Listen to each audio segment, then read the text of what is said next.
Olá, boa tarde, tudo bom?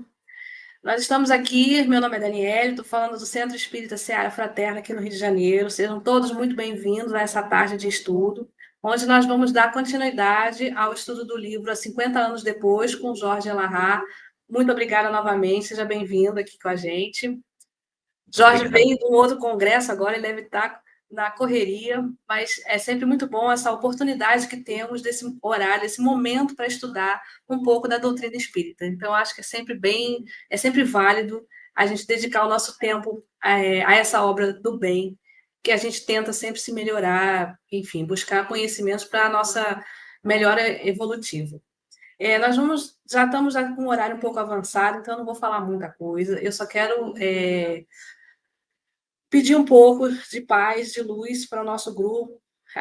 Eu acho que o nosso planeta precisa, sempre que a gente mande boas vibrações, então que a gente tenha sempre isso em mente e a gente busque acrescentar uma vez por dia um pouco do nosso tempo, emanando um pouco de vibrações positivas para todos. Então vamos iniciar nosso estudo aqui. Jorge. A palavra é sua. Obrigado. Gente, uma boa tarde para todos. É um prazer imensamente grande estarmos aqui novamente para darmos continuidade ao nosso estudo sobre a obra 50 anos depois. Quero dar o meu boa tarde aí para as duas, Daniele, para a Carmen, que estão aí conosco, e também o pessoal que está nos nossos bastidores aí. Uma boa tarde para vocês que estão aí no grupo também, participando do nosso evento. Sejamos todos muito bem-vindos. Valéria Morgado, seja muito bem-vinda ao nosso estudo de hoje. Como a gente comentou na semana passada, na semana passada não, mas na primeira das lives que nós fizemos sobre este assunto, nós temos, na verdade, uma história onde uma jovem que é Patrícia Romana, ela, para defender a sua mãe, ela se mostra como sendo a legítima mãe de uma criança que foi implantada na vida do casal para tentar separar os pais dessa jovem, que se chama Célia. Os pais dela são Elvídio Lúcius e Alba Lucínia. Então, vai acontecer, na verdade, uma expulsão. Ela vai ser expulsa de casa a partir do momento em que o pai sente que a filha seria uma mulher perdida, porque aos 18 anos teria ficado grávida. Então, o pai vai colocá-la de fora de casa. E isso ocorre já no comecinho da segunda parte da obra. O pai vai expulsá-la. E ela, então, saindo de casa apenas com o bebê no colo, começa a perambular pelas ruas e um grupo de mulheres piedosas da periferia de Roma oferece para ela guarida e leite para a criança. E ela, então, é acolhida no lar de uma mulher chamada Orfília, e ali nesse lar ela vai se abrigar. A mulher era cristã e vai acolhê-la. Só que o filho desta mulher, que se chamava Júnior, ele assedia a figura de Célia, que é a personagem central da obra, e ela se vê obrigada a fugir. Na fuga, ela sai perambulando pela rua quando ela se defronta com um homem que vem passando com uma carroça, chamado Gregório. Célia, então, pede carona para Gregório, e Gregório a leva até um local, e quando ela está num certo ponto da parada dela, ela prefere descer. Ela diz, não, vou descer aqui. E ela desce e se abriga numa gruta. Comentávamos isso na primeira das lives. O cunhado dela, chamado Caio Fabrícios, passa pela estrada e vê a cunhada numa condição extremamente sofrida, sem abrigo, sem comida, totalmente desassistida. E, diferentemente do que a gente poderia imaginar que ele poderia socorrê-la, ele não a socorre. E quando ela o vê, ela diz, Caio, por favor, me ajude. Ele diz, não conheço você. Eu estou vindo de Roma, do enterro da minha cunhada, que se chama Célia. Não tenho cunhada mais com esse nome, ela morreu, porque a família, quando ela é expulsa, simulam o sepultamento dela para dar uma justificativa para a sociedade do porquê que a jovem Célia teria desaparecido. E ela, então, fica numa situação de muita desolação. E nós comentamos na semana passada exatamente uma mudança, uma inflexão que a história experimenta nesse momento, que é o fato de que quando Célia, está nessa condição de desassistência, ela sofre uma angústia muito grande. Ela diz, meu Deus, o que é que eu vou fazer? O que é que eu vou fazer com esta criança? Eu tenho que alimentar uma criança e o que que vai ser? O que que vai ser? A criança estava muito doente já. E ela, então, tem uma visão do avô dela. O avô, chamado Quinéios Lúcius, aparece para ela, já era desencarnado, e diz para ela, não se preocupe, minha filha, eu vou cuidar de você. Eu vou proteger você no caminho agora para frente. E interessante que depois desta visão, Célia tem uma mudança muito grande de comportamento. E isso nos leva a uma reflexão, sabe? Ela viu uma vez o avô e ela imediatamente promove uma mudança no seu comportamento. E nós, muitas vezes, participamos de uma reunião mediúnica semanalmente. Nós assistimos comunicações e mais comunicações espirituais, lemos as obras espíritas, nos apropriamos do conhecimento que o Espiritismo nos dá, mas mesmo de posse de todos esses saberes, incrivelmente, nós não conseguimos fazer esse movimento que Célia fez. A gente não se liberta da nossa pequenez espiritual. E o que é que a gente faz? Nós continuamos no nosso processo de sofrimento, mesmo já tendo tido a possibilidade de mudar a nossa história de vida. E isso vai ser extremamente marcante na história de Célia. Por quê? Porque uma única visão muda a história dela. Os biógrafos de Madre Teresa de Calcutá dizem que quando Teresa era ainda muito jovem, ainda uma noviça, ela teve uma visão de Maria de Nazaré. Ela teria visto Maria e Maria teria aparecido para a Madre Teresa e dito para ela: Teresa, cuida dos meus pobres.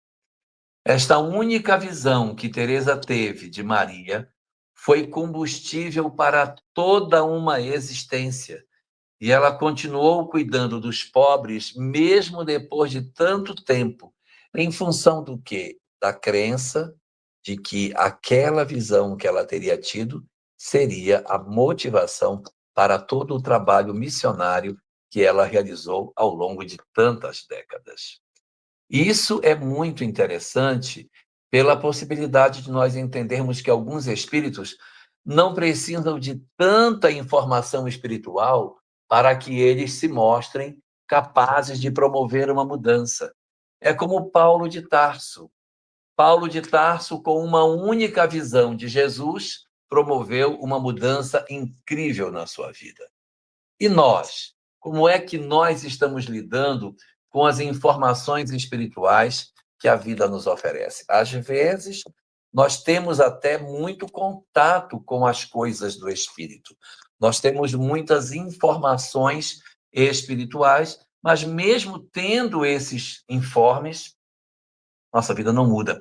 Às vezes fazemos pequenas mudanças em que a gente melhora e depois a gente volta para o mesmo padrão, como se aquelas informações não tivessem sido suficientes para transformar as nossas vidas como elas deveriam ser. É aí que a gente percebe a maturidade do espírito, que diante de uma única revelação espiritual já promove uma mudança incrível no seu caminhar em termos de evolução espiritual. Então, o que é que vai acontecer com Célia Lúcius? Ela vai, então, ter uma fortaleza de espírito a partir desse momento e ela se acalma. Desse momento que estamos falando agora para frente, Célia não voltaria a ter mais nenhuma crise como ela teve na hora que ela se sentiu abandonada naquela furna, na estrada, sem ninguém para cuidá-la.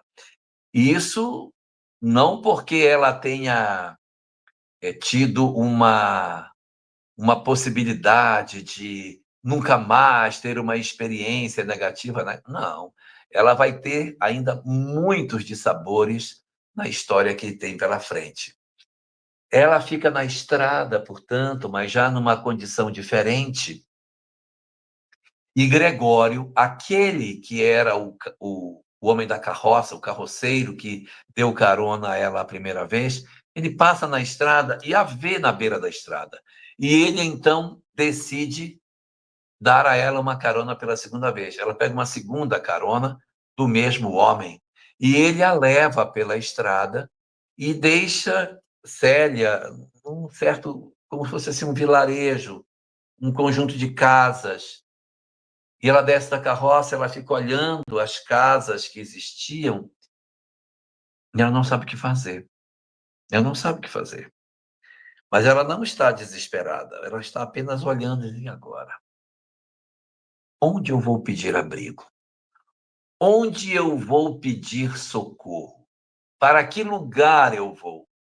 E entre as casas que estão naquele povoado, aquele grupo de residências, ela olha para uma e diz: eu vou pedir abrigo nesta casa. Ela bate na porta e comentamos isso na última live, inclusive. Ela bate na porta e ela é atendida por um homem que se chama Lécio Munácio. É um velho, um senhor já de idade, cristão, que a recebe e a coloca para dentro. Então, ele conta para ela a história dele. Ele conta para ela que ele era um homem que era casado e ele tinha uma filha, e ele decidiu, então, ir para uma comunidade cristã a partir do momento em que ele entendeu que a vida dele tinha que ser mais elevada, ele tinha muita dificuldade de relacionamento, então ele decide ir para esse mosteiro. Só que, na ida dele para o mosteiro, ele tem a notícia de que a mulher dele faleceu. Então ele volta para cuidar da filha. Qual é a ideia dele? Ele ia pegar a filha e levar com ele para o mosteiro. Ele iria apresentar a filha como se ela fosse um homem. E como ele já era integrante desta comunidade, ele iria levar a filha para que ela também se tornasse um outro integrante, pai e filho, na mesma comunidade. Só que esse filho não é um filho, não é? É uma filha. E ele, lá nessa comunidade, havia trocado de nome. Ele, como era comum nessa época, as pessoas, quando entravam nessas instituições monásticas, elas trocavam seus nomes. E Lécio Munácio decidiu que usaria o nome de Marinho. E como todos se chamavam de irmãos dentro da comunidade, Lécio Munácio passa a ser chamado dentro da comunidade de Irmão Marinho. Em função da filha, o irmão Marinho sai dessa instituição que ele participava e volta para fazer parte da vida dele com a filha, preparando a filha para que ela pudesse depois ingressar com ele. Ele juntou dinheiro para que esse dinheiro justificasse a viagem deles até a cidade de Alexandria, que era onde ficava essa instituição, e ali eles poderiam ingressar, pai e filho, mas filha, dentro dessa nova possibilidade. Só que a filha desencarnou. E o irmão Marinho ficou sem muito propósito, ele já estava muito velho, muito preocupado com como seria a vida dele. E ele havia juntado dinheiro durante muito tempo e aquela situação era uma situação que ele não sabia o que fazer, que juntou dinheiro para levar a filha desencarna, ele já muito velho, não tinha perspectiva do que ele iria fazer com esse recurso todo. ela pede abrigo na casa dele e ele dá abrigo para ela. E conta para ele a história dela. E ela conta para ele a história dela. Um conta a história para o outro. E o que existe na história que é a coisa mais interessante. Esse mesmo homem, Lécio Munácio, ele foi acusado de assassinato num tempo anterior. Ele foi acusado de que ele era o causador da morte de um homem. E ele foi sentenciado à morte. Quando ele é sentenciado, isso lá atrás, ele foi sentenciado à morte lá atrás, no passado. E houve alguém que intercedeu por este homem para que ele não fosse condenado à morte.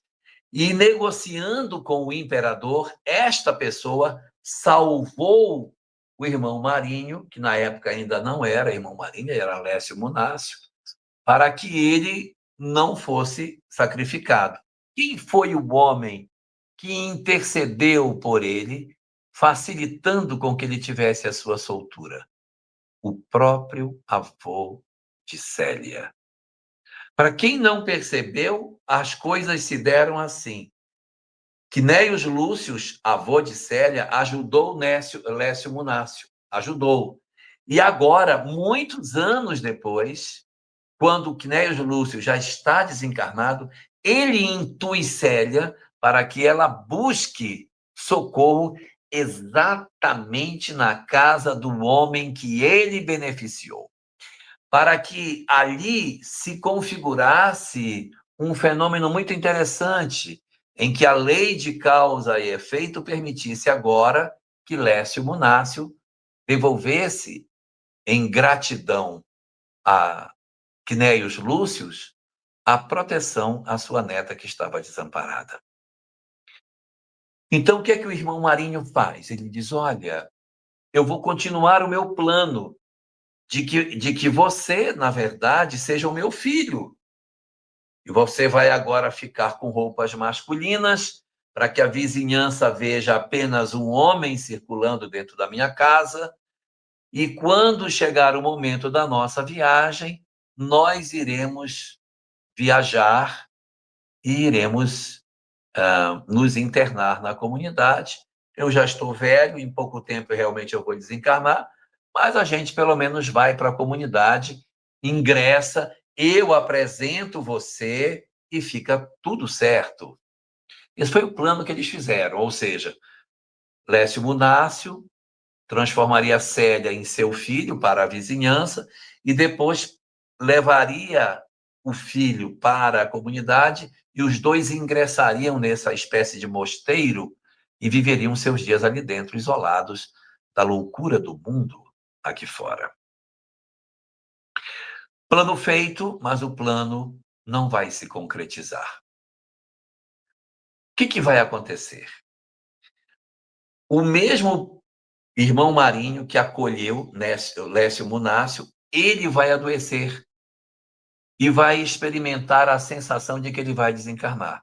Quando ele percebe que está muito doente e que ele não vai conseguir fazer a viagem, levando de fato Célia para o mosteiro, ele então reúne com ela e diz o seguinte: eu não vou dar conta da viagem.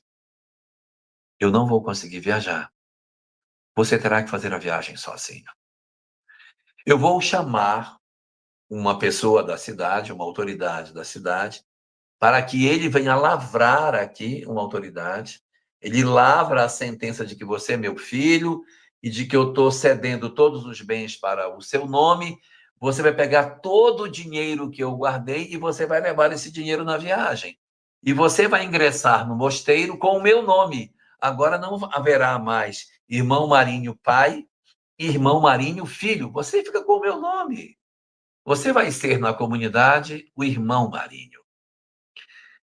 E na falta de uma outra alternativa, e uma vez que Lécio Munácio estava muito doente e que se ele desencarnasse, ela não conseguiria manter as condições, ela precisava de proteção, ela aceita o plano. Ela aceita a proposta. E aí, essa autoridade vem, eles apreciam toda a documentação de filiação, ele então recebe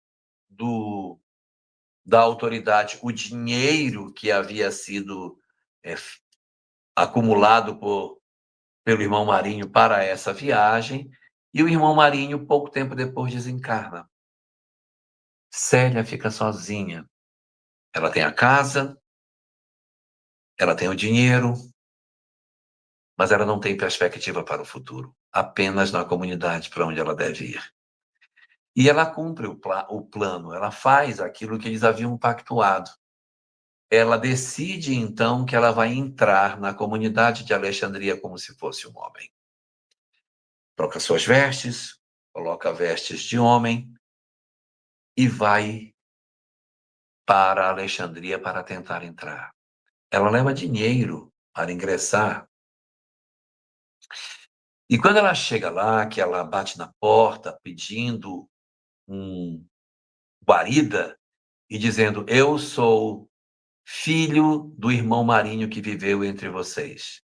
Eu sou filho de Lécio Munácio e agora quero ingressar na comunidade porque eu também sou cristão e eu quero viver aqui até o final dos meus dias. E a importância que ele leva, que o irmão Marinho Novo leva para a comunidade, é vista com muito bons olhos. Os monges que estavam ali ficam muito agradados do recurso que é trazido para a comunidade. Então, nessa dinâmica que vai acontecer, ela prepara a sua mudança, que é pouca coisa, e na mudança dela, que ela leva para essa viagem, ela leva apenas as suas roupas masculinas, que agora era um homem, mas ela leva um vestido. O vestido com o qual ela saiu de casa quando o pai a expulsou. Ela leva o vestido também. E, além do vestido, uma pérola que o pai lhe deu quando ele chegou de viagem, naquele dia fatídico que ele a expulsa, ele trouxe uma pérola para ela. Essa pérola que o pai lhe entregou, ela também guarda. E aqui a gente tem uma coisa muito interessante, Alicia. É que ela sofreu tanto pela expulsão que o pai produziu nela. Ela tem uma violência tão grande da parte do pai, mas mesmo diante da violência, ela não tem raiva do pai. Ela não tem ódio dele. Tanto que ela guarda a pérola que ele deu a ela. Ela guarda o vestido que ela estava quando ela saiu de casa. Vestido que também foi presente dele. Isso vai na mala, junto com as suas roupas masculinas. Ao chegar à porta do mosteiro, ela se defronta com o cara que ficava na portaria. E o companheiro que fica na portaria diz para ela o seguinte: olha, o seu pai que orientou você, cadê ele? Aí ela diz: meu pai faleceu. Só sobrou eu, seu filho, e agora eu não tenho mais como sobreviver fora, e então eu vim para cá. Eu sou cristão, meu pai morreu, já não tenho mais mãe, não tenho ninguém no mundo, então eu quero me agasalhar aqui. E o porteiro diz a ela, no caso ele: seu pai lhe falou quem é a pessoa que está no comando dessa instituição? A pessoa que estava no comando da instituição era um romano convertido, que usava dentro da comunidade o nome de Irmão Epifânio, chamados por alguns de Pai Epifânio, exatamente porque ele se sentia uma espécie de tutor daquele grupo. Então, quando ele chega na porta da instituição, ele já é avisado: olha, o irmão Epifânio, ou para muitos também chamado pai Epifânio, é uma pessoa muito rígida, ele é muito severo. Eu espero que você se dê bem com ele, porque ele é muito irascível, ele é muito implicante, ele é muito rígido nas suas posições, e nem todo mundo se agrada da maneira como ele conduz as coisas aqui na nossa instituição. Ela diz, não, meu pai já havia me falado sobre isso e eu estou pronta para o que naturalmente a gente vai ter que experimentar aqui na convivência dentro do mosteiro. Eu sei que eu vou para cá e daqui eu não vou sair. E ela, então, ingressa no mosteiro. E o que vai acontecer é uma coisa muito ruim. Porque o irmão Marinho, no caso Célia, é uma pessoa de uma doçura imensa, de uma generosidade incrível, de uma sensibilidade espiritual impressionante, ou seja, é uma alma extremamente evoluída, tem um amor, uma intensidade de amor, de entrega muito grande. Já o pai Epifânio, ele é o líder da comunidade, mas ele não é uma pessoa realmente carismática. Ele é muito rígido, ele é chato, antipático, cobra todo mundo, chega a ser até áspero nas palavras, e ele acha que ele é o cara que manda nessa instituição.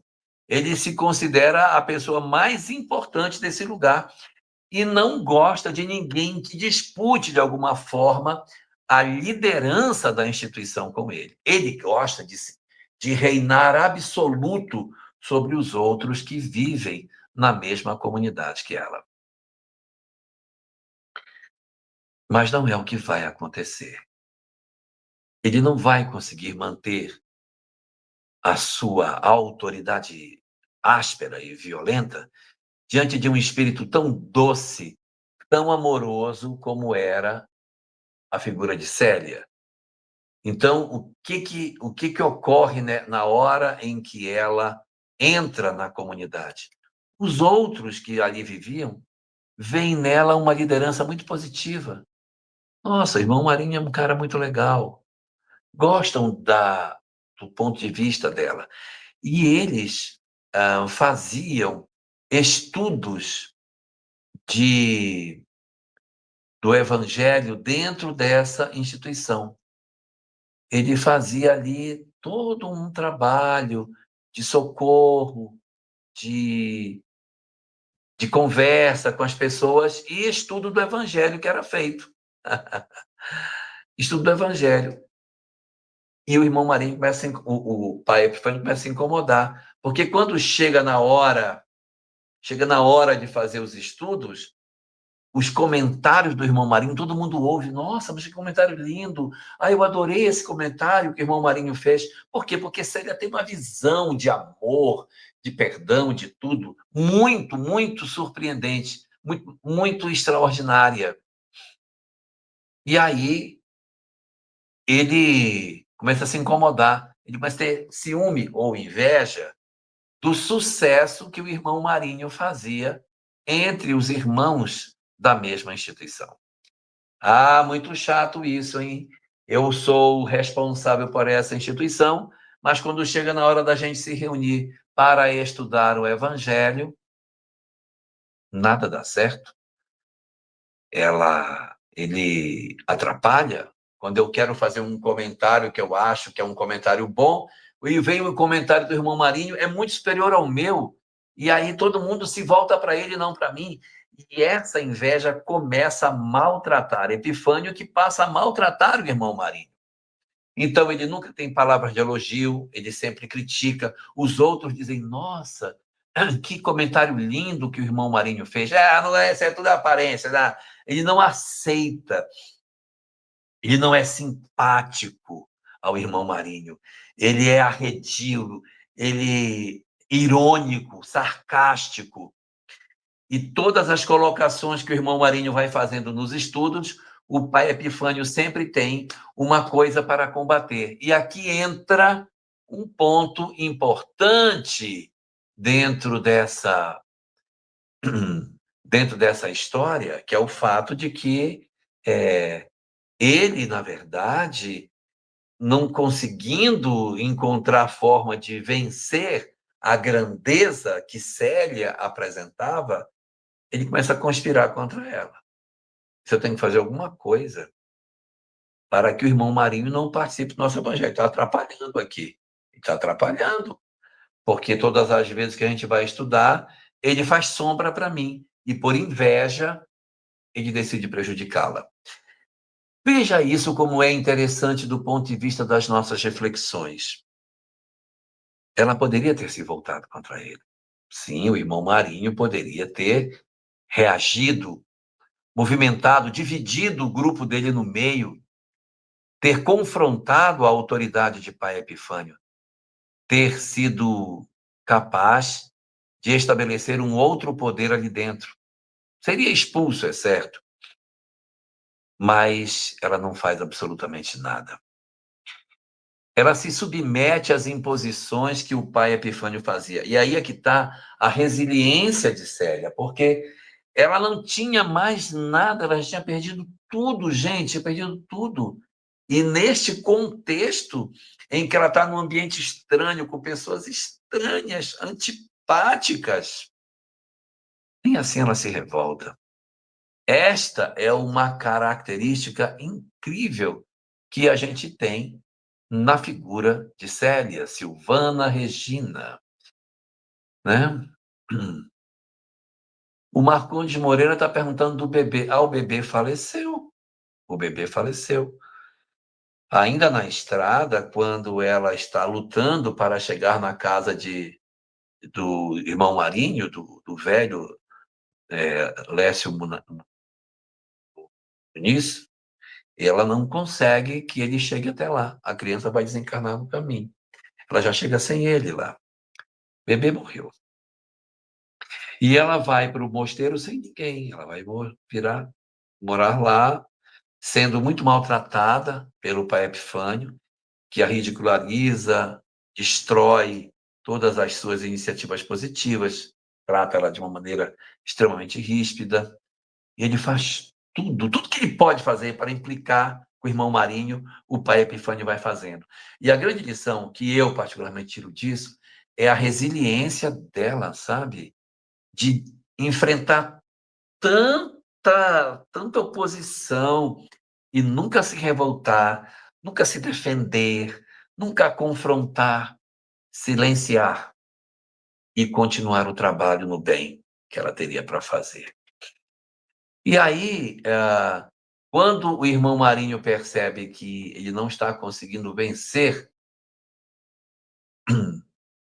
quando ele percebe que não está conseguindo vencer, ele usa uma estratégia para afastar o irmão Marinho dos estudos.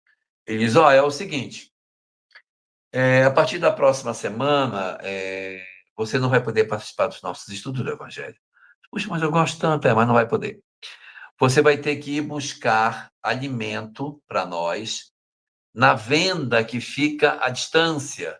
Você tem que ir lá buscar alimento para nós. E ele teria que se deslocar por muitas léguas, saindo de dentro dali da instituição, para ir buscar comida. E é tão longe que não dá para voltar no mesmo dia. Então, o irmão Marinho ia para buscar comida, pernoitava uma noite neste lugar e só no dia seguinte voltava. Então, não dava para participar dos estudos. Mas o pai Epifânio já fez isso de propósito, tirando o irmão Marinho da instituição exatamente no dia do estudo, para não ter a disputa com alguém que pudesse apresentar colocações mais sábias do que a dele. E aí, o irmão Marinho não se revolta e vai fazer esse trabalho. Toda semana, no dia que tinha o estudo, ele saía cedo para ir lá, juntava todos os alimentos, as coisas que precisavam, os víveres, os mantimentos para a comunidade, dormia na instituição e no dia seguinte cedo fazia o caminho de volta, trazendo o alimento que a instituição iria precisar. Com isso, o irmão Epifânio se sentiu muito bem, porque ele tinha tirado o irmão Marinho do jogo de se mostrar como alguém que tinha muita capacidade de interpretação do Evangelho. Mas nem assim ele deixou o irmão Marinho em paz. Ele continuava implicando e queria de toda sorte uma forma de castigá-lo, de fazer algo que o punisse. E ele vai, então, procurando, mesmo fora do Evangelho, estratégias que possam punir o irmão Marinho, todo o tempo implicando com ele.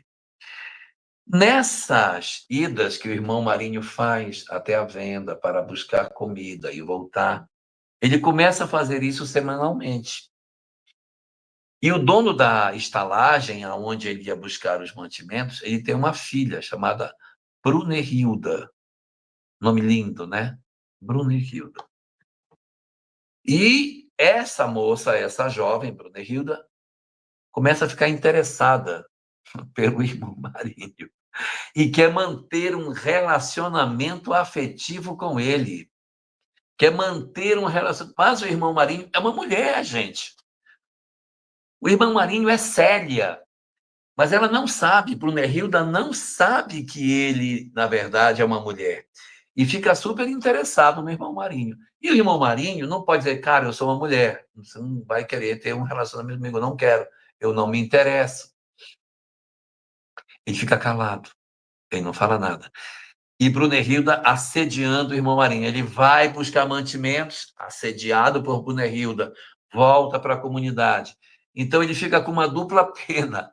Ao mesmo tempo que ele perde o estudo do Evangelho, de um lado, ele ganha o assédio de Brunehilda sobre ele, perturbando com que ele pudesse ter a condição de ter paz, pelo menos, nas noites que ele dormiria lá. Brunehilda faz muitas investidas na tentativa de seduzir o irmão Marinho, mas ele não só não conta para ninguém, como não revela para ela que é uma mulher, como ele também não diz absolutamente nada. Ele não cria confusão, ele não relata para ninguém, ele não desmascara o que está acontecendo, ele simplesmente vive de maneira como se nada estivesse acontecendo, e as semanas vão se passando. O tempo vai transcorrendo dentro dessa perspectiva. O irmão Marinho sai para buscar mantimento, sofre o assédio e volta para a instituição. Depois de um tempo nessa perspectiva, vai acontecer um fato muito forte. Brunehilda aparece com o seu pai no mosteiro, dizendo para a comunidade que a menina está grávida. Adivinhem de quem ela está grávida? Brunehilda diz que ela está grávida do irmão Marinho. Ela diz isso por quê? Porque ela tinha interesse em prender o irmão Marinho como seu parceiro. E o irmão Marinho não podia nunca ser o pai da criança. E como foi que Brunehilda ficou grávida? É que naquela estalagem do pai dela, outras pessoas também ali se hospedavam. Não era só o irmão Marinho que participava dessas coisas. Nós também tínhamos outros que passavam por aquela região e ali eles se hospedavam durante um período. E passa por aquele lugar um soldado romano. E Brunehilda, que já tinha interesse pelo irmão Marinho, não custou nada ter interesse também pelo soldado romano que passava por ali.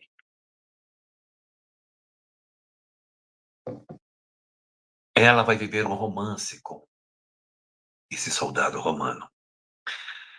E desse romance mantido entre os dois, ela vai ficar grávida. E como ela não pode dizer que o culpado ou responsável pela gravidez é o viajante que passa por ali, ela então joga as responsabilidades nas costas do irmão Marinho. Eita, eita. O pai dela, então, vai até lá. O pai dela chama-se Menêncio Túlio, que é o dono da estalagem. Ele vai até a hospedagem, não sabe que a filha está grávida do soldado romano, bate na porta da instituição e diz: o seu monge foi que engravidou a minha filha. Ele vai ter que responder sobre isso que ele fez com ela. Eu não vou aceitar que o monge que se finge de santo seja o pai da minha filha. Eu quero que ele seja punido pelo que ele faz. Irmão Marinho, quando soube que ele era pai, nem se defende. Ele poderia ter se defendido. Gente, eu não tenho condição de engravidar ninguém. Sou uma mulher, olha aqui, ó, sou uma mulher. Ele não se defende. Ele não fala, não acusa a Brunehilda, não diz que ela o assediava, ela não fala nada. Célia fica calada. Aceita todas as acusações. E o pai da Brunehilda diz para ele o seguinte: o senhor, irmão Marinho, vai cuidar do filho dela.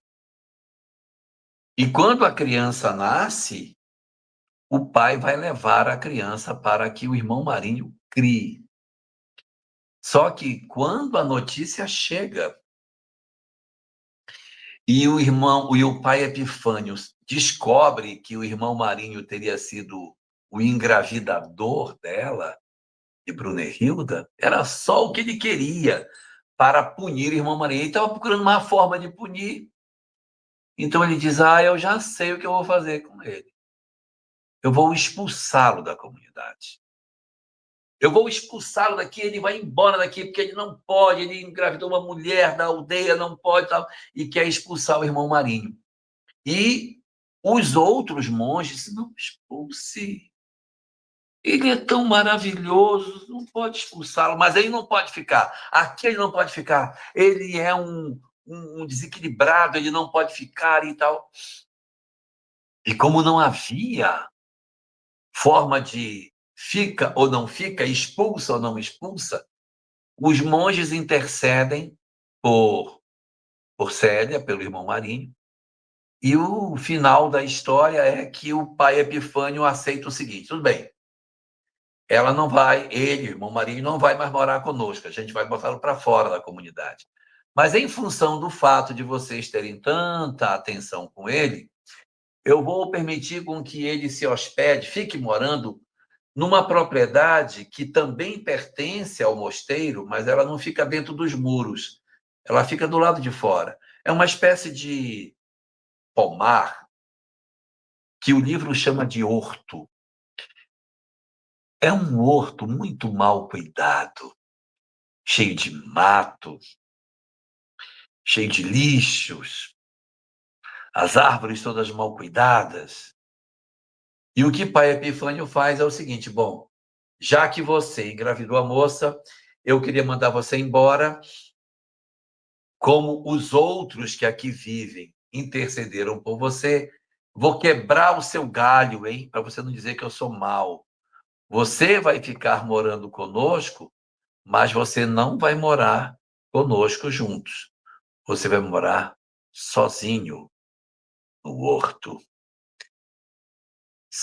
Irmão Marinho não fala nada, não se defende, não diz absolutamente nada sobre isso e se transfere para o horto, um horto sujo, feio, mal cuidado, junto com o bebê. O bebê, Marcondes Moreira, que aparece agora, é a segunda criança que Célia vai cuidar. Esta segunda criança que ela cria é o mesmo Ciro que volta mais uma vez. O mesmo Ciro que havia encarnado a primeira vez. Célia havia recepcionado e ele tinha durado pouco tempo. Volta para as mãos dela novamente.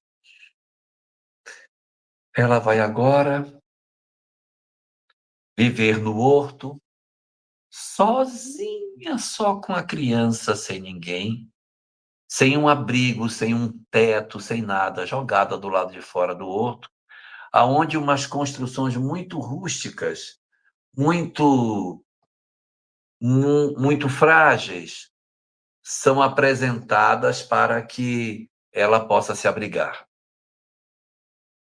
Ela não reclama de nada, pega a criança, vai morar no horto e começa lentamente a melhorar o ambiente aonde ela morava. Sozinha, ela começa a limpar aquele lugar, tirar os matos que existiam. Sozinha, ela começa a fazer os primeiros plantios. Sozinha, sozinha, sozinha. Toma conta da criança e tenta, de alguma forma, melhorar aquele lugar onde ela vivia. Só que a comunidade que vivia no entorno do horto tinha uma imagem muito positiva do irmão Marinho. E mesmo sabendo que ele havia engravidado Brunehilda, isso não impediu que a comunidade procurasse por ele. E o irmão Marinho, com um pouco de tempo que ele está ali morando no horto, ele começa a fazer algumas atividades em prol da comunidade. Porque Célia, com o conhecimento que ela tinha como mulher romana, patrícia, que estudou pelas mãos do nosso queridíssimo Nestório, que é a reencarnação de Públio Lentulus, ela sabia ler, ela sabia escrever, ela tinha noções de conhecimentos gerais. Então, ela começa a oferecer os serviços dela para as crianças da comunidade. Ela cria um pequenino núcleo de alfabetização, uma escola muito rudimentar, aonde ela começa a cuidar das crianças que ali viviam.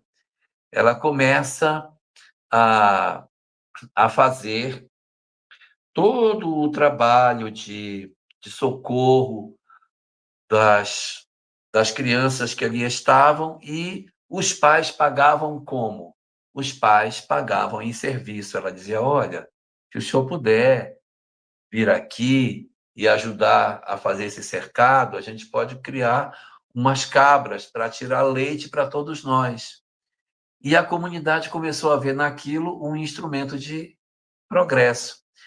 E lentamente, os pais e as crianças da comunidade passaram a trabalhar no horto de Célia, melhorando significativamente a qualidade daquele lugar. Ela não exigiu que fosse assim, mas as pessoas espontaneamente começavam a atuar. As crianças chegavam, colhiam o capim para dar para os animais, eles faziam o plantio e a colheita. E aquele lugar, que era um horto feio, foi progressivamente melhorando. E ela foi se tornando cada vez mais conhecida na região pela bondade que tinha, pela maneira como ela lidava com os seus desafios, com a forma que ela cuidava dos animais. Como é que ela cuidava dos animais? Como é que ela fazia o plantio? Era tudo muito espiritualizada, a maneira como ela lidava com o cuidado com os animais e as plantas. E as crianças e os adultos iam aprendendo com ela esse modelo. E à medida que o tempo foi passando, ela foi ficando cada vez mais espiritualizada em termos de aconselhamento. Foi ficando mais madura, então as pessoas tinham algum problema, iam lá com Célia, com o irmão Marinho, e ele aconselhava as pessoas, conversava com elas, orientava o que elas deveriam fazer. E ela foi se tornando uma referência naquela região. E o pai Epifânio, hein? O pai Epifânio, muito brabo, porque ele tinha punido o irmão Marinho com o castigo do horto e ela vivia melhor no horto do que dentro da comunidade, porque ela havia transformado o horto feio num horto bonito, num horto lindo, lindo, lindo. Os anos vão se passando. Célia já está com 30 anos de idade, quando, já com aproximadamente 10 anos cuidando do horto, tudo estava mudado, tudo transformado. O filho de Brunehilda também desencarnou quando criança e não viveu muito tempo. Ela cuidou dele, ele desencarnou. E quem era esta criança? O mesmo Ciro, mais uma vez reencarnado. Ciro, o grande amor de Célia, desencarnou naquele incidente junto com seu pai, Nestório. Ele reencarnou como a criança que ela coloca no colo. E ele reencarna de novo como o filho de Brunehilda. Né? Então, você tem o Ciro 2, que é o que ela tira de casa, e tem o Ciro 3, que é o Ciro, filho da Brunehilda, com o soldado romano que passava por aquela região. Então, quando ela está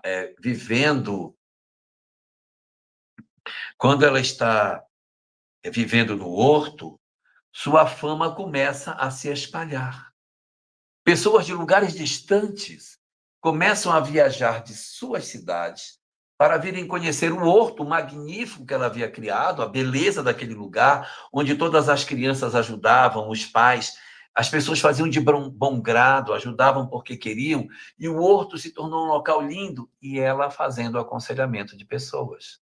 Quem tinha dificuldade chegava até ela, sentava para conversar com o irmão Marinho, e o irmão Marinho dava orientações para essas pessoas.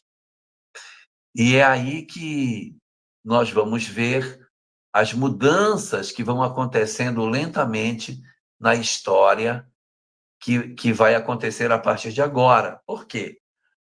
Porque quando se completam os 10 anos de todo esse processo, de toda essa dor, ocorre uma coisa muito interessante.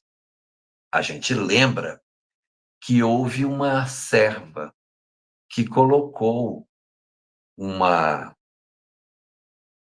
criança no leito da mãe de Célia para incriminá-la, chamada Atéria.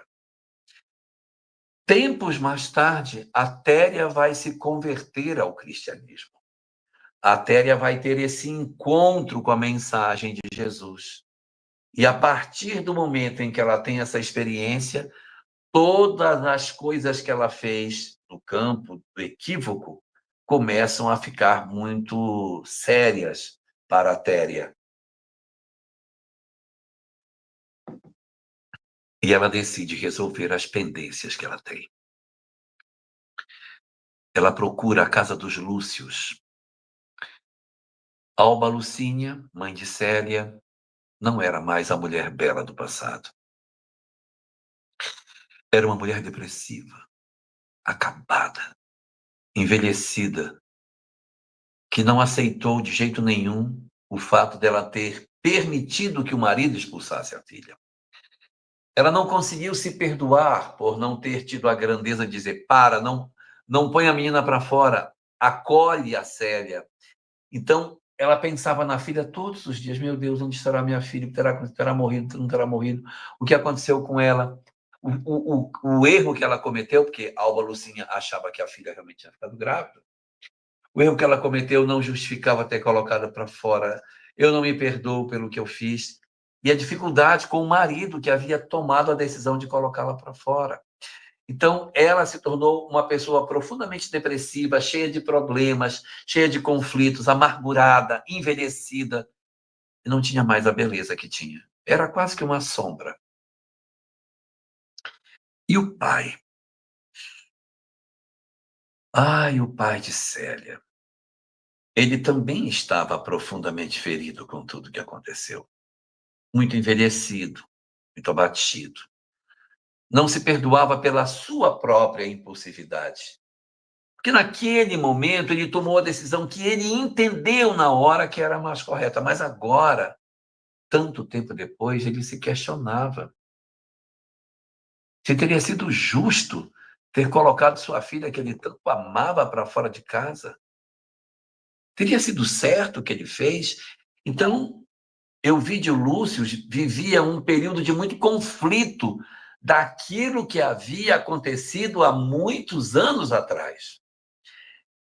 É neste cenário de remorso, de culpa, de tantas dores, de depressão, de tantas dificuldades, que a Téria bate na porta. Procura pela família. e vem pedir perdão pelo que ela fez. E vem dizer que ela agora era cristã e que ela agora não iria mais esconder aquilo que ela havia feito e que ela precisava contar para eles tudo que ela fez por dinheiro. Sim, porque foi por dinheiro, por aquilo que Flávia Sabina havia oferecido para ela, que ela havia sido seduzida para tentar encontrar uma forma de ganhar dinheiro para que ela pudesse comprar um sítio. O que ela queria era comprar um sítio para a família. Mas ela está muito mexida com tudo aquilo que está acontecendo. E aí, então, ela procura pela família e diz o seguinte: olha, eu preciso contar a vocês algo que aconteceu nessa casa há muito tempo atrás. Aquela criança que Célia assumiu, eu fui paga para colocar. Alguém me procurou para que eu pudesse destruir a felicidade de vocês. Eu queria destruir, queria dinheiro e ela queria destruir, e eu aceitei o dinheiro para que eu pudesse comprar o meu sítio. E fui eu que coloquei aquela criança no leito da dona Alba Lucinha, da minha senhora. Célia nunca engravidou. E ela, para defender a mãe, assumiu a responsabilidade da criança. Nossa! Quando ele descobre isso, o pai fica transtornado. E a mãe, ao saber da notícia que expulsou de casa uma filha que não tinha culpa alguma, ela tem um desfalecimento e morre. Alba Lucinha desfalece, ela tem um surto, um ataque cardíaco, alguma coisa do gênero, e desencarna ali, diante da notícia de Atéria. Euvídio Lúcio fica tomado de tanto ódio, que ele não sabe o que fazer, e o pai dele, Fábio Cornélio, diz assim: não se meta, deixa que eu vou resolver isso. Eu vou mandar o meu filho adotivo matá-la. E ele manda Solano, que era a filha adotiva dele, matar a mulher que havia colocado isso, Cláudia Sabina. Quando Solano vai matar Cláudia Sabina, ele a mata e ela diz para ele: eu sou a sua mãe, eu sou a sua mãe. Fui eu que lhe tive e coloquei na porta do homem que lhe criou, que é o pai do Euvídio Lúcio, mas eu sou sua mãe, você está matando sua própria mãe. O cara fica tão perturbado. E ela diz: agora você volte e mate o cara que mandou me matar. Aí ele, na mesma pisada, volta para matar o pai de Euvídio Lúcio, o Caio Fabrício. Quando Solano chega para matar, os soldados que protegiam Caio Fabrício impedem e matam Solano. Mas Cláudia Sabina é morta. Alba Lucinha desencarnou. E Euvídio Lúcio está transtornado pela culpa. Está desesperado por tudo o que aconteceu. Ele não consegue organizar a sua vida porque ele lembra do que ele fez.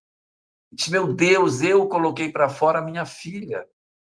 Então, o que eu mereço? Eu sou um desgraçado.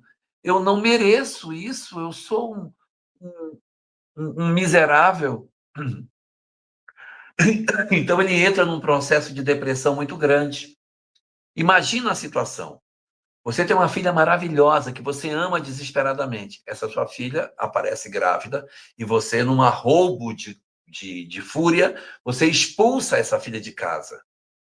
Tempos depois, você começa a sentir remorso pelo que fez, não deveria ter colocado para fora, mesmo ela tendo errado, eu deveria ter acolhido, não podia ter feito isso, eu fui muito rigoroso e tal. E aí ele está vivendo uma crise de consciência pelo fato de ter sido rigoroso com o ato que a filha fez. Aí ele vem e descobre que a filha não fez nada. Ele vem descobrir que a filha nunca engravidou. E que ela se colocou nesta posição para defender a mãe. Meu Deus, eu tinha um anjo dentro do meu lar e eu expulsei o anjo de dentro da minha casa. Que ser miserável sou eu, que miséria, que ser horrível que eu sou. E ele não tem mais a Alba Lucinha. Ele perdeu a esposa, ele perdeu a filha. Ele está um bagaço humano. Evídio Lúcio não tem mais estrutura emocional para lidar com os seus conflitos emocionais. E nesse período, ele já havia perdido todos os freios sociais, todas as convenções da sociedade romana, todas aquelas coisas que a gente, quando tem poder, se preserva de não fazer. Para ele, isso já não tinha mais nenhum sentido, já perdido tudo já. E como ele havia perdido tudo, ele acaba aceitando um convite que é feito a ele por um amigo chamado Rúfio Propércio, que era um romano, mas que era cristão. Esse Rúfio, conversando com ele, diz assim, olha, Evídio, você está carregando muita culpa. Eu acho que você indo numa reunião cristã, isso pode ajudar você. Ele vai a essa reunião cristã e ali ele tem a oportunidade de conversar com pessoas que estavam ali e que tinham possibilidade de ouvi-lo na sua dor. E vai acontecer uma coisa muito interessante. Nesta ida dele à comunidade cristã para tentar resolver o seu problema, ele é convidado a deixar a situação em Roma como está e viajar para conhecer uma pessoa incrível que vive na Alexandria.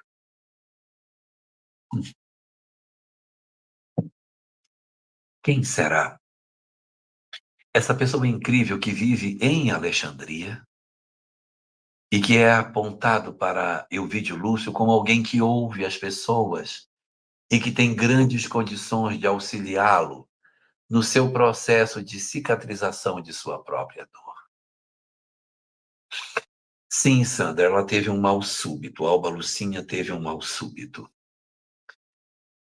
Mas eu pergunto, quem é a pessoa que é indicada para Evídio Lúcio, para que ele viaje até Alexandria para desabafar com esta pessoa que vai ajudá-lo a entender as suas próprias dores? Exatamente. O irmão Marinho. Não é incrível os mecanismos da lei de causa e efeito? Evídio Lúcio, então, aceita a proposta e decide viajar até a propriedade de Célia para conhecer o pregador que vivia em Alexandria. Dessa reunião que ele vai na comunidade cristã, ele ouve um pregador chamado Saulo Antônio. E Saulo Antônio diz para ele, vá a Alexandria, procure pelo irmão Marinho, converse com ele. Ele é muito sábio e ele terá grandes condições de ajudar você a entender todo esse processo de dor que você está passando. E é exatamente o que o nosso querido vai fazer nessa história. Ele vai decidir sair da condição em que ele está e ir ao encontro dela. Ai, meu Deus! O Evídio Lúcio vai visitar o irmão Marinho. E não é impressionante que o pai reencontre a filha, só que agora, muitos anos depois, ela usa um capuz na cabeça.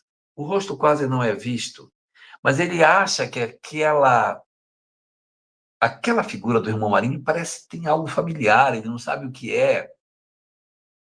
Mas ele se sente muito atraído pela figura do irmão Marinho. Ele fica fascinado e ele passa 3 dias na propriedade do horto.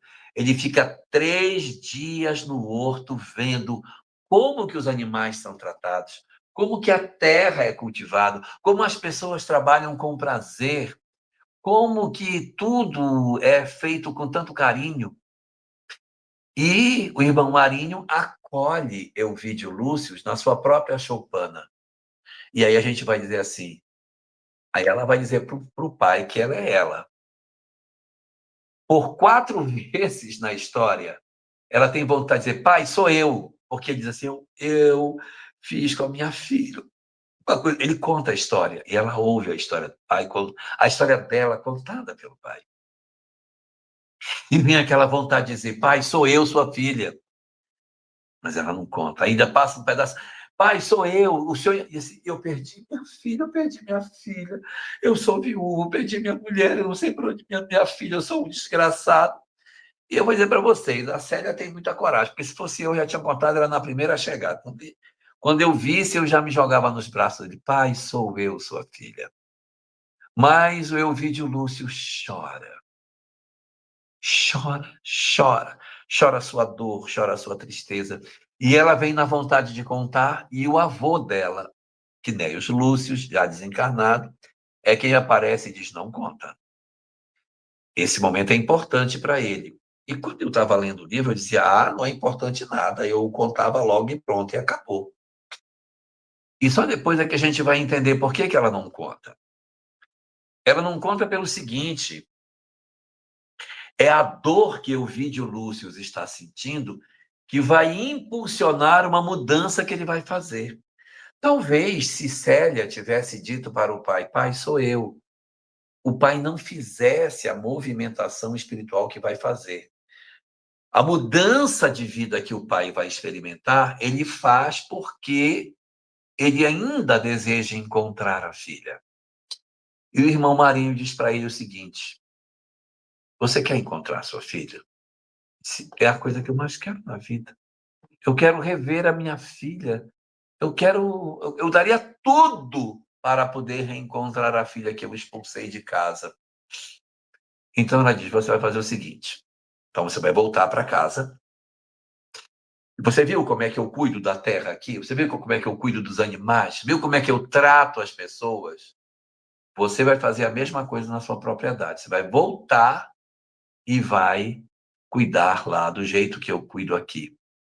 A essa altura do campeonato, o Elvídio Lúcio já está bastante motivado a seguir as propostas de Jesus. Vocês lembram na primeira live que a gente fez sobre este assunto, que Elvídio Lúcio não gostava do cristianismo de jeito nenhum, mandou surrar Ciro porque era cristão e estava passando pensamentos ruins para sua filha adolescente, chamada Célia, que ele não conseguia lidar com as ideias cristãs, que ele pediu para que o pai dele, Quinéios Lúcio, que ainda estava encarnado, tirasse da cabeça da filha aquelas ideias horríveis sobre cristianismo. É esse mesmo Elvídio Lúcio, depois de ser moído pela vida, moído, mas passou na máquina de moer umas 4 vezes, porque perdeu a filha, perdeu a esposa, viveu amargurado, sofrido. Gente, quanta dor esse homem passou. Quanta dor, quanto sofrimento, meu Deus do céu. Quanta coisa ele teve que experimentar para amolecer o coração dele. Então, a gente vê nesse processo muitas coisas que precisariam ser revistas. Nós temos aqui um comentário do Arlan. O Arlan diz o seguinte, será que agiríamos melhor, com mais responsabilidade, se tivéssemos consciência desse intrincado mecanismo de ação e reação que estamos vivendo? Olha, Arlan,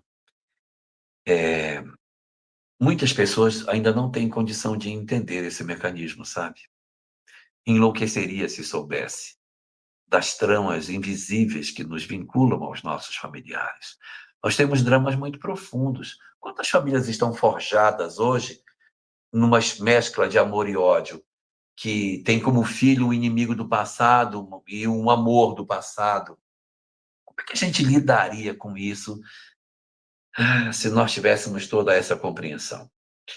O fato de encarnarmos hoje em um mundo com corpos tão grosseiros que embaçam a nossa memória, que nos impedem, de certa maneira, de lembrar o que fizemos, o que fomos e as coisas que realizamos. Então, esses companheiros, se tivessem acesso a tudo isso, nós iríamos ver que, na verdade, nossas vidas talvez não se organizassem de maneira satisfatória. E aí eu vou, dentro dessa sua colocação, dizer o seguinte, que diz a doutrina espírita que quando nós chegamos nos chamados mundos ditosos, que são os mundos onde o bem sobrepuja ao mal, onde nós somos verdadeiramente bons, os corpos são diáfanos. Por que que os corpos são diáfanos? Porque agora eu posso lidar com o meu passado sem conflito. Hoje, eu não consigo lidar com o meu passado sem conflito. Então, corpo grosseiro para você, papai. Você tem muito conflito para resolver? Tenho. Então, a encarnação é grosseira para embotar o passado. E você não lembrar 3 coisas que acontecem conosco e não são legais. Não precisa esquecer. O que eu fiz para os outros, 2. O que os outros fizeram para mim, 3. O que eu fiz para mim mesmo. Esses 3 esquecimentos, eles precisam acontecer para que eu me liberte. Me liberte. Então, hoje, na condição espiritual que nós temos, o ideal é que a gente não tenha essas vivências, essas lembranças dessas vivências. Não nos ajuda a lembrar de todas essas coisas. Não ajuda. Eu, portanto, preciso necessariamente ter um corpo grosseiro para não lembrar. O nosso comprometimento é tão grande que lembrar não ajuda muito. Lá para frente, lembrar vai ajudar. Hoje, não é legal lembrar. Então, qual é o resultado dessa coisa? Ele vai visitá-la, fica 3 dias ali com ela, e ele, então, o irmão Marinho diz para Elvídio, você vai voltar e vai mudar a sua vida. E você vai se dedicar a todas as pessoas. Aí vem a grande mudança. Você não vai se dedicar só aos seus familiares. Você vai se dedicar aos seus servos, aos seus empregados, seus trabalhadores. Você vai alargar a sua vida e vai ver todo mundo como seu irmão. Você não vai fazer mais o que você fazia. E se eu fizer isso, eu encontro minha filha? Quem sabe?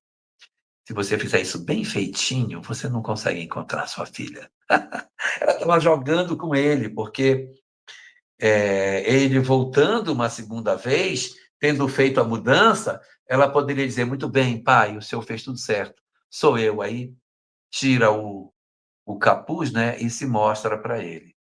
Puxa vida. Ele diz, tá bom. A coisa que eu mais quero na vida é ver minha filha. Eu faria qualquer coisa para vê-la. Qualquer coisa. E é isso que vai acontecer. Ele vai voltar para casa e já estava doente, muito doente, mas ele volta e começa a fazer essa mudança. Ele muda, sabe? Ele muda. Ele pega a propriedade que ele tinha e ele refaz. Ele doa os bens que ele tem, ele se desapega das coisas. Todas as orientações que o irmão Marinho disse a ele e era para ele fazer, ele vai fazer. Ele vai seguir todas as orientações. E depois de 1 ano, ele está muito doente. À beira da morte. Ele sente que vai morrer. E ele diz, eu vou morrer. Mas eu queria ver aquele homem extraordinário mais uma vez. Os seus familiares dizem, o senhor não tem condição de viajar. O senhor está muito doente. Não existe condição de o senhor viajar. O senhor não suporta uma viagem. Não, tem que ir. Eu preciso falar para o irmão Marinho que eu fiz tudo que ele pediu, eu mudei, eu me transformei, eu tenho... O senhor não dá conta, vai morrer no caminho. Não importa, eu quero ir. E aí os familiares dizem o seguinte para ele, bom, no caso é o genro e a filha, né? Euvídia e o marido dela. Eles então dizem, não, o senhor então se for viajar, o senhor vai ter que levar alguém para lhe tutelar na viagem. O senhor não dá conta. E ele faz a viagem trazendo 2 servos com ele. Esses 2 servos saem acompanhando Euvídio e Lúcio na viagem, com ordens expressas de, se for o caso, já se ele morrer, já tratar do enterro dele, porque não tem condição, ele não, talvez nem voltasse. Então, os servos vão para essa viagem e ele empreende marcha na direção de Alexandria. Só que, diferente da outra vez, Euvídio Lúcio não vai como um viajante. Da outra vez ele foi como um viajante. Agora ele vai como um enfermo. Ele vai numa cama. Ele vai deitado entre a vida e a morte, viajando para chegar em Alexandria, para dizer para o irmão Marinho que ele mudou. E assim ele vai. No caminho, já se acha que ele vai morrer antes de chegar no horto. Ele não tem condição de chegar, não tem condição, ele está muito ruim, a situação dele está péssima. Não vai, ele vai morrer antes, vai morrer. Mas, surpreendentemente, o sujeito consegue chegar no horto. Mas quando ele chega no horto, ele já está no abatimento extremo que uma pessoa pode ter. Ele já está, como se diria em Rondônia, só a capa da gaita. Já não tem mais jeito de nada, mas já tá nos estertores, já está muito ruim. E aí ele conta para o irmão Marinho tudo que ele fez. Entre os suspiros, do cansaço, dos estertores da morte, ele diz: eu fiz tudo que o Senhor pediu. Gente, quem não chora nessa hora não chora em lugar nenhum. Ele diz: eu fiz tudo que você pediu. Eu dividi meus bens, eu mudei minha forma de lidar com as pessoas. Eu fiz todas as transformações, todas. E apesar de ter feito todas as mudanças que você pediu, eu não consegui encontrar minha filha. Eu não achei minha filha. O que mais eu preciso fazer para que eu possa rever Célia? Eu preciso demais pedir a ela perdão por tudo aquilo que eu lhe fiz. E aí, quando ele termina esse relato, a respiração dele começa a ficar mais puxada e Célia sente que o pai vai desencarnar. Então, o que ela faz? Ela entra num cômodo dentro da choupana humilde que ela vivia, tira as roupas de irmão Marinho. Ai, gente, só para acabar qualquer um. Ela tira as roupas do irmão Marinho, veste o vestido que ela estava no dia, aquela túnica. Ele tinha dado para ela uma túnica. Ela veste a túnica que o pai tinha trazido de viagem, coloca a pérola no pescoço e sai do cubículo e encontra o pai agonizando.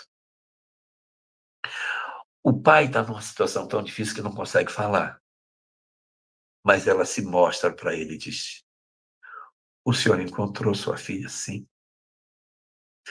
Eu estou aqui, meu pai. O irmão Marinho sou eu. O irmão Marinho é a sua filha Célia. E eu quero lhe dizer que o senhor não precisa ter nenhum remorso, porque eu lhe amo profundamente. Não guardo mágoa daquilo que o senhor me fez. Nada. E o irmão, o Euvídio Lúcio, vendo ela falar, vendo a filha diante dele, não consegue falar nada, as lágrimas começam a descer e ele não consegue dar uma palavra. A única coisa que ele consegue fazer é estender os braços na direção da filha.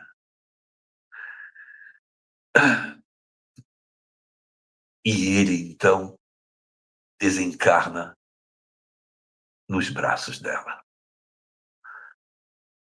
Ele se encarna ali. Os servos tinham ordens para providenciar o seu sepultamento. E a partir da morte de Elvídio, a própria Célia começa a adoecer. É como se aquela experiência do encontro dela com o pai fosse extremamente profunda. Ela já tinha tido, na primeira vez que encontrou com o pai, a visita da mãe. O avô, Quinéas Lúcio, levou a mãe para que ela visse. Ela encontra Alba Lucínia. Alba beija as mãos da filha em gratidão por tudo que ela fez. E aí, Célia não tem mais forças para resistir ao adoecimento que toma conta dela. Ela fica muito doente. Muito doente. E a comunidade vai até o mosteiro para dizer: o irmão Marinho está morrendo, ele vai morrer.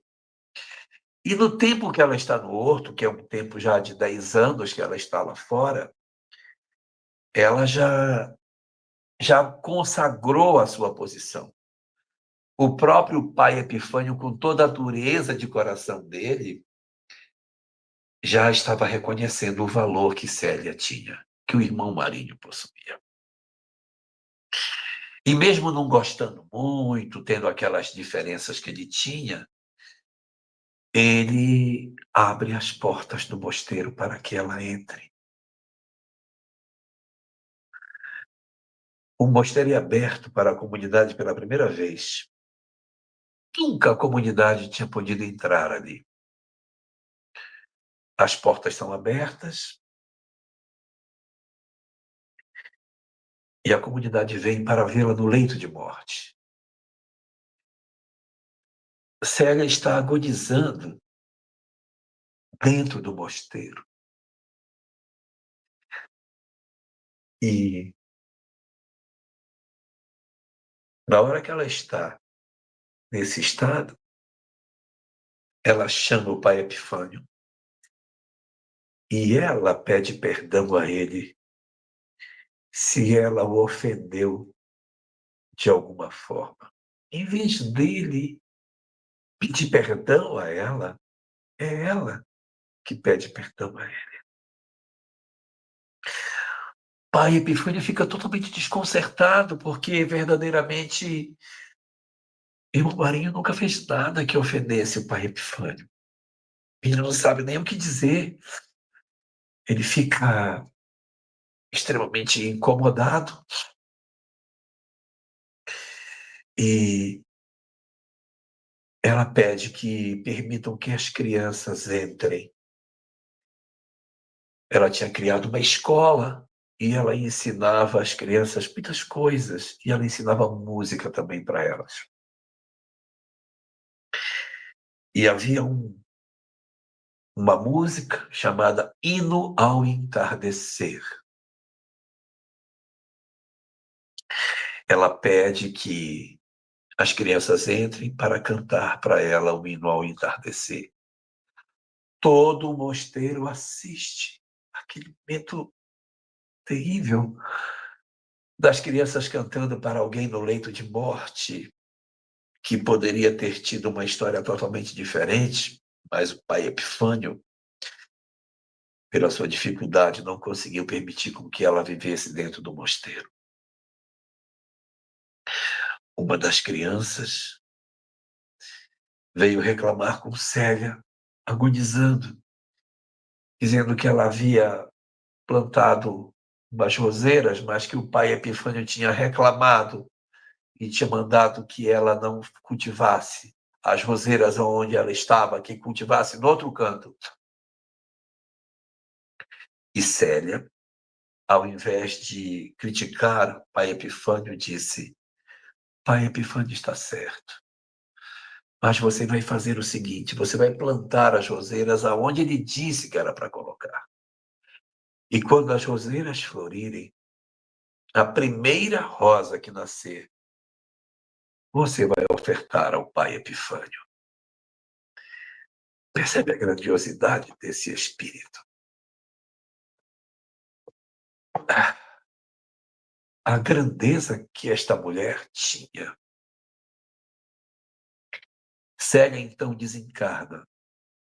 E os seus amados participam do seu retorno ao mundo espiritual.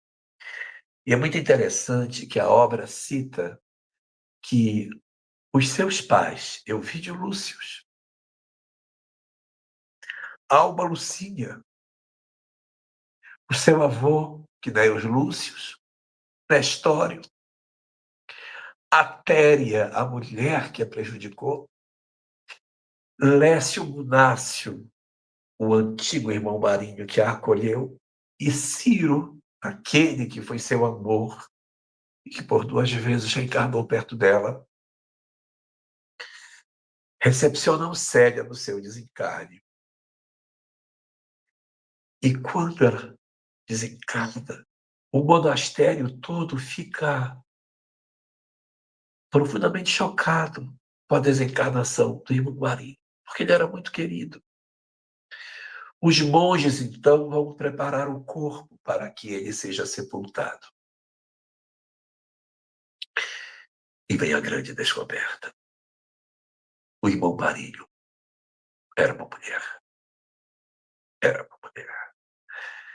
Ele nunca poderia ter sido o pai do filho de Brunehilda, mas ele nunca se defendeu.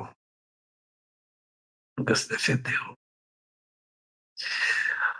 A comunidade fica chocada com o que acontece e o pai Epifânio manda chamar Brunehilda e seu pai, Menênio Túlio. Quando Brunehilda tem a notícia de que o irmão Marinho, por quem ela fora apaixonada e a quem ela prejudicou tanto, dizendo que era o pai do seu filho, quando ela sabe que este irmão Marinho era uma mulher, ela começa a gargalhar e enlouquece. Ela enlouquece. E então, no plano espiritual, Célia é chamada para um plano mais alto. Ela não fica junto com seu pai, sua mãe e os outros. Pela história que ela tem, ela não fica nesse mesmo patamar. Ela é convidada a subir para um plano superior a esse, de onde ela velaria pelo sucesso, pelo progresso de todos os demais. Ela assume a função de tutora de todo o seu grupo familiar.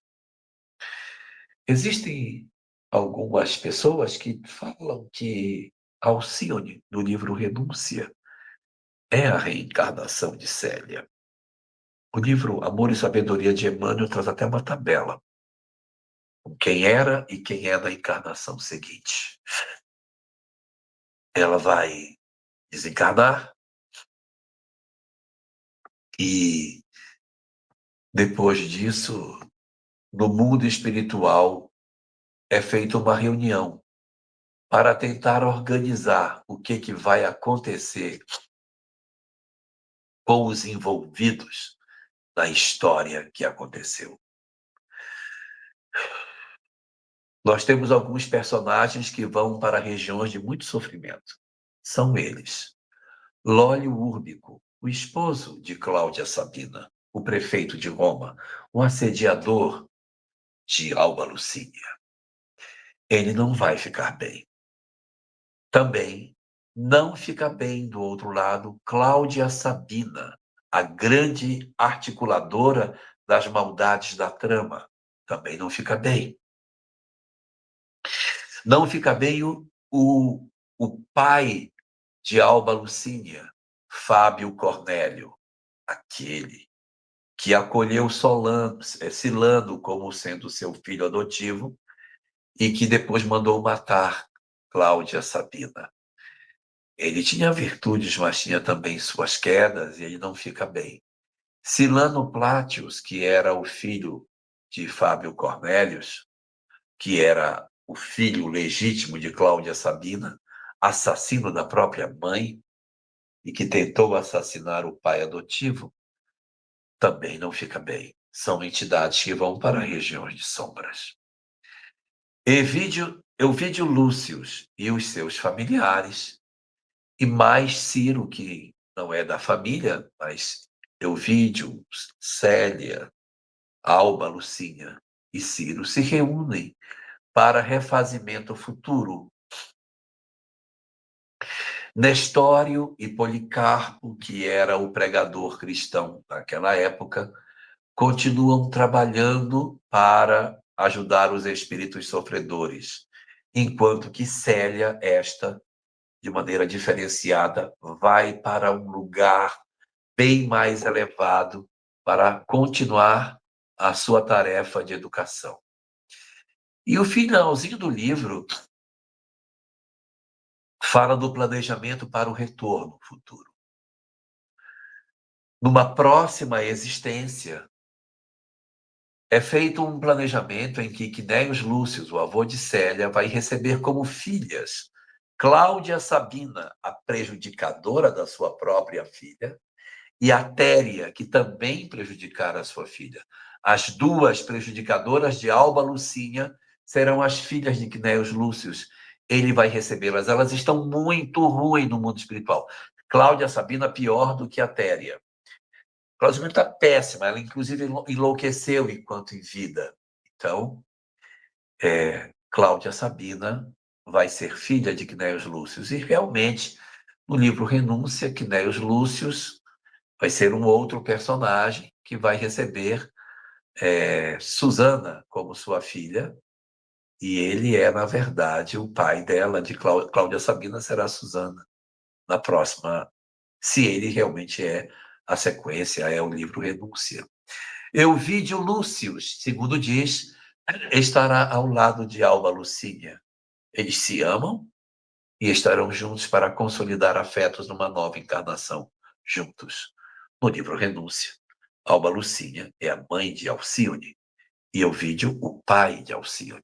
Os dois realmente se casam, se amam, mas a trama promovida por Susana, a mesma Cláudia Sabina que não teve êxito da primeira vez, ela vai ter êxito agora, separando o casal. Também é dito que Policarpo e Lécio Munácio já teriam reencarnado, ou seja, o primeiro irmão Marinho e Policarpo, o pregador cristão, que faltou, que não pôde fazer a reunião que foi conduzida por Nestório naquela reunião lá da primeira live, vão ser trabalhados em outros ambientes, porque já estariam reencarnados.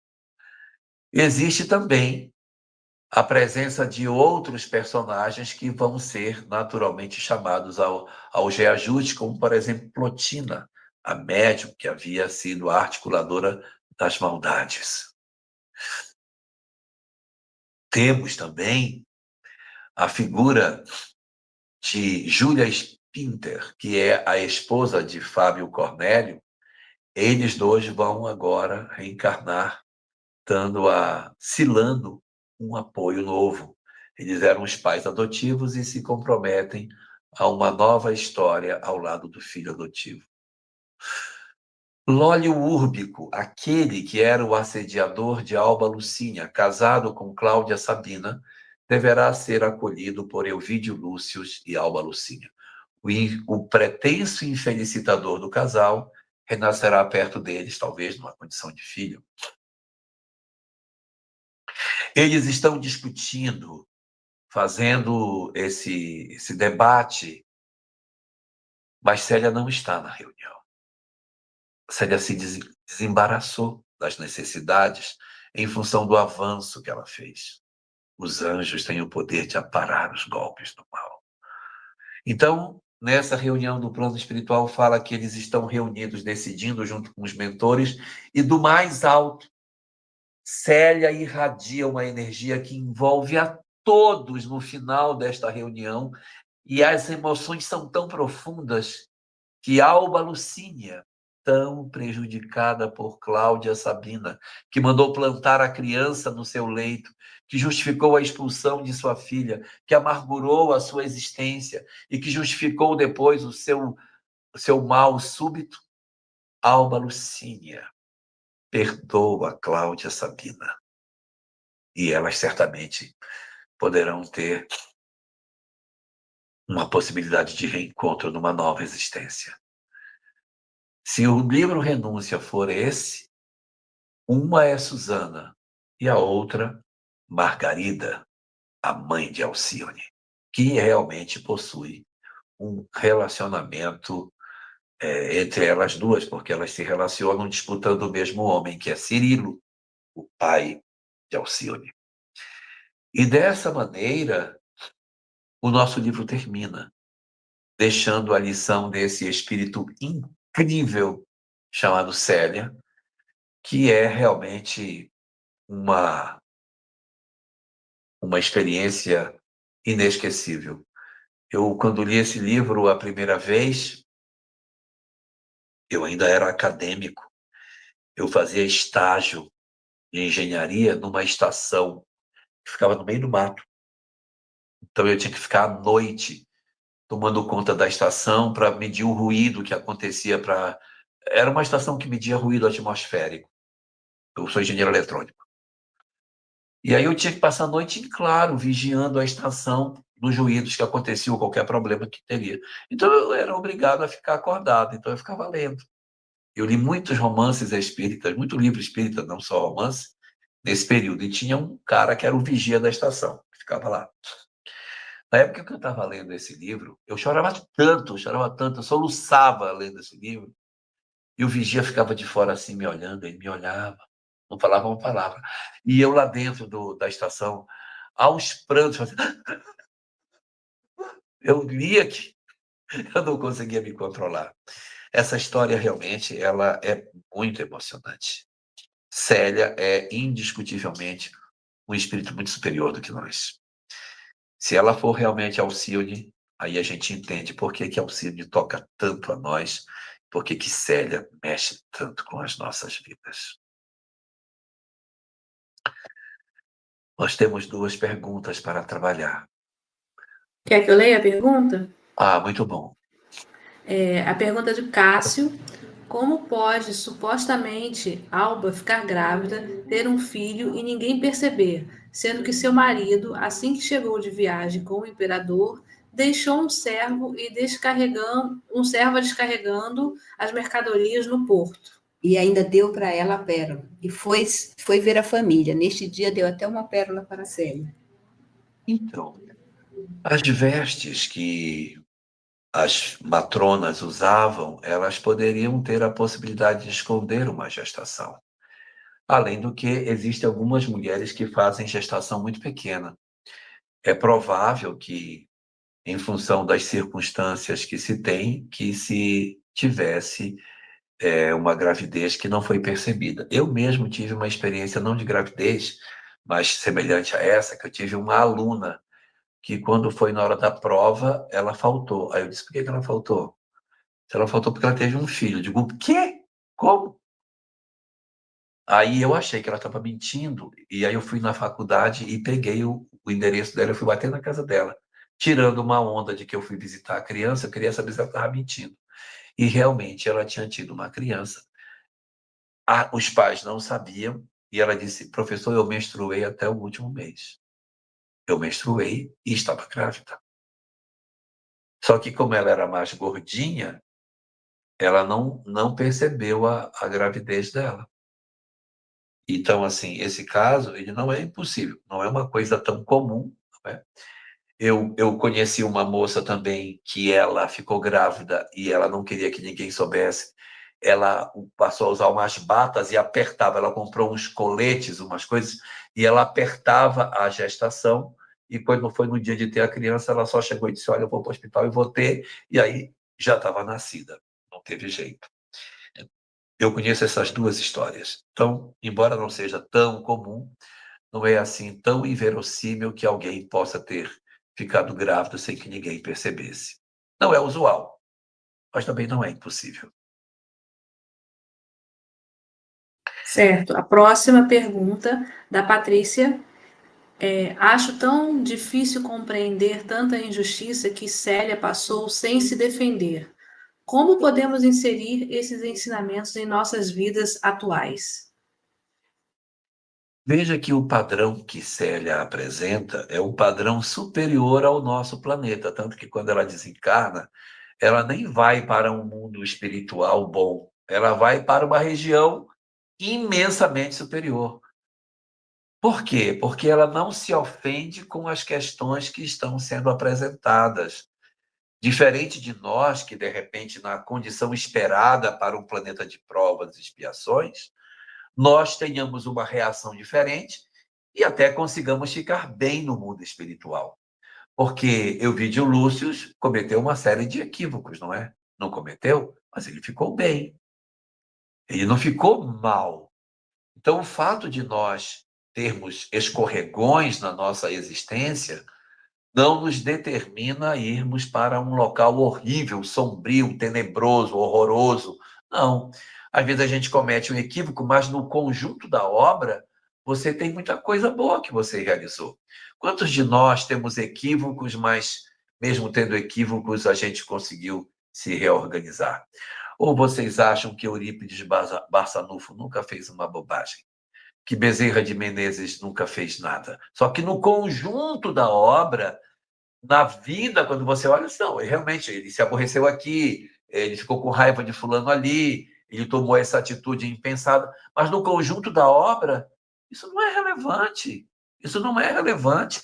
Não posso pensar que essas pessoas viveram a existência sem nunca ter cometido nenhum tipo de equívoco. Nós seriam perfeitos, e não são perfeitos.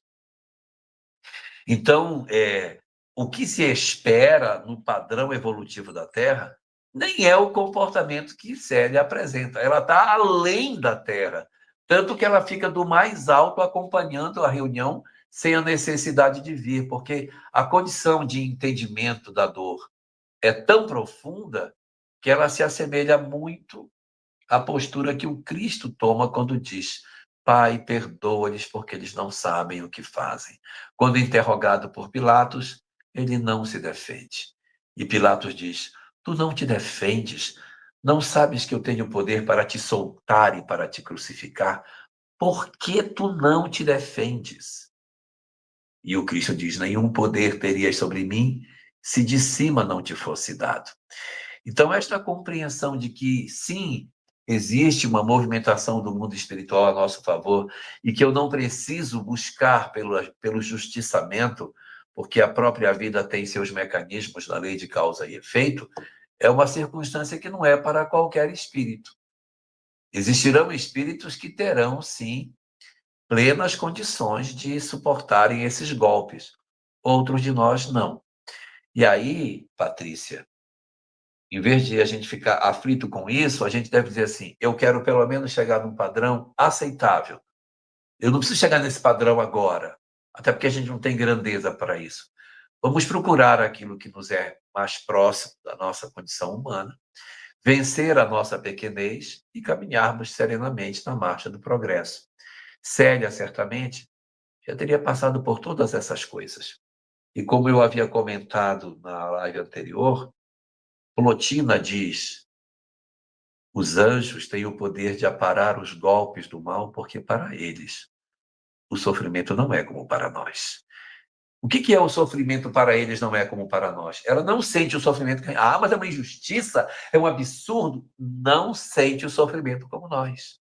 Então, a submissão à vontade de Deus, o entendimento de que as coisas espirituais são mais importantes, nos escapa aos sentidos. E a gente tem dificuldade, às vezes, de entender. Por ora, não é isso que se deseja dos humanos num planeta de provas e expiações em transição para a regeneração. Mas que a gente realmente lute contra as nossas imperfeições e seja bom no limite das nossas possibilidades, sem almejar a condição dos anjos. Sandra Maria Borges da Silva. Ah, professor Elahá, quero mais assim. Você contando a história dessas obras maravilhosas, qual a próxima? Então, gente, a gente ainda vai conversar com ela a respeito, por causa das conexões, né, que a obra, no caso, 50 anos depois faz, a gente vai ver qual vai ser no ano que vem, né? Aí a gente fala É, para vocês oportunamente, tá bom? nós temos, na sequência histórica, Ave Cristo, que é a sequência em termos históricos, né? E se os personagens forem os mesmos, aí seria a renúncia. A gente Mas poder. Ave Cristo o A 2000, os 50 anos depois não tem personagens comuns, né? Só o Basílio. Entendi. Então a Basílio é a gente reencarnação de Nestório, que é a reencarnação de Públio. entendi. Ah, vamos ver qual vai ser o mais adequado e a gente fala oportunamente para vocês. É No o que o livro professor Ave decidir. Cristo está Bezerra de Menezes e está Eurípides Barçanufo. Tá? Nossa, novos personagens, certo? Tá bom. A gente vai ver direitinho e a gente vai divulgando, porque a ideia aqui do nosso EJE é a gente estar tendo um livro por ano, então a gente vai divulgando, a gente vai ter tempo agora para divulgar. Ai, Suzy Caetano, boa noite a todos. Boa noite, Suzy. Seja bem-vinda. Queremos agradecer a presença de todos vocês que estiveram conosco no chat ou aqui presencialmente, né? A professora Elahá que veio aqui nos dar a sua aula e mas dividir a sua emoção, né? A coisa mais é, bacana é a emoção que você fala, a olha, história com o essa Paulo. emoção toda. Gente, se eu soubesse que a Carol e o Paulo estavam aí na live, eu tinha chamado os dois para dividir comigo. Eles são experts em Paulo em 50 anos depois. É mesmo? Carol, a heroína predileta de Carol é Célia. E Paulo é especialista em 50 anos depois. Eu não vi os dois na live, porque eu estou fazendo a live pelo celular, porque o meu Uhum. celular, meu computador está meio rebelde com relação à câmera, então eu uso o celular para fazer, né? Então, Tá, tá certo. Vamos ver, então. Na próxima, então, aproveita e fala para os experts virem também, que a gente aí fica nós temos um contente. ano para pensar, né? Isso, Um ano para isso. pensar. Tá certo. Queria agradecer muito, professor, sempre essa Poxa, disposição, estar aqui com a gente, é muito bom sempre. É uma oportunidade que a gente guarda no coração e a gente fica esperando a cada ano o novo momento em que estaremos juntos. É muito bem-vindo. E quando vier no Rio de Janeiro, venha conhecer nossa casa, sem ah, sombra de dúvida. É uma casa tá pequenininha, bom. mas ela é enorme. Não, eu gosto de casa pequena. Tá ótimo. Queria agradecer a todos aqui que estão na sala, no grupo do EJE, que caiu uma chuva aqui no Rio de Janeiro, mas não espantou as pessoas de virem. Queria agradecer. Queria agradecer a todos do Seara Fraterna que disponibilizaram aqui toda a infraestrutura para a gente estar conseguindo fazer essa transmissão. Queria agradecer a todos do chat que participaram, de todas as regiões do país e fora do país também, que estão ali comentando, estão acompanhando. Queria agradecer e dizer que são todos sempre muito bem-vindos aqui.